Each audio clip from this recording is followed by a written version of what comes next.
Warrior Theater's production of Mamma Mia hit the stage March 6.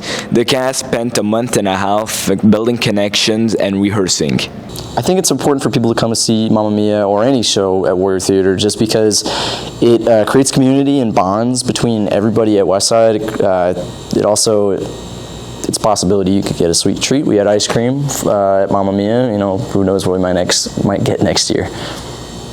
Okay. You have to work with the people around you to help create the scenes, and the director gives you blockings and notes, and it's really up to you to put your own style into it with the lyrics and the lines.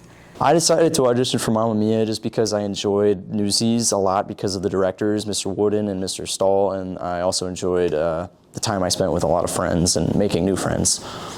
Theater was a very big part of my life growing up, and I started it when I was very young, so being involved in the school community and being able to do that is really fun.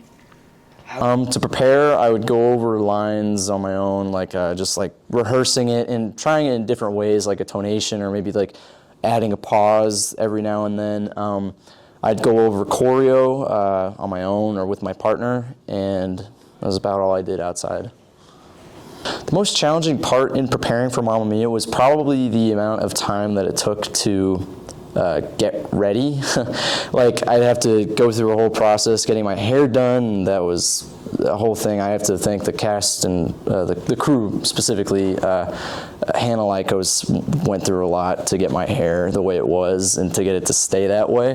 That was probably the most difficult part. Definitely the dancing, knowing what to do at what time, where to be, what moves I should be doing is very hard, especially with Mamma Mia because it's a very dance-heavy show. The most fun part of the rehearsals was probably getting to know people more, making friendships and connections that I wouldn't have if I wasn't involved. Definitely the energy of the cast. Everybody is very positive, very fun, and it's just so much fun to be with them. The most nervous part of this entire show was the possibility of making a mistake on stage, and I felt that the first night walking in for to introduce myself on stage. You'd feel my heart racing, and you never feel that in rehearsal, but you feel that when the lights are down and the crowd's sitting there. And I was always afraid that I'd find a way to mess up the few lines I had, and I found a way. I was definitely nervous about being able to be on one side of the stage at one time and the other side of the stage on the other time. Just being very organized is very important, and I was kind of nervous about that. For WTV, this has been Juan Romero, Sarraf.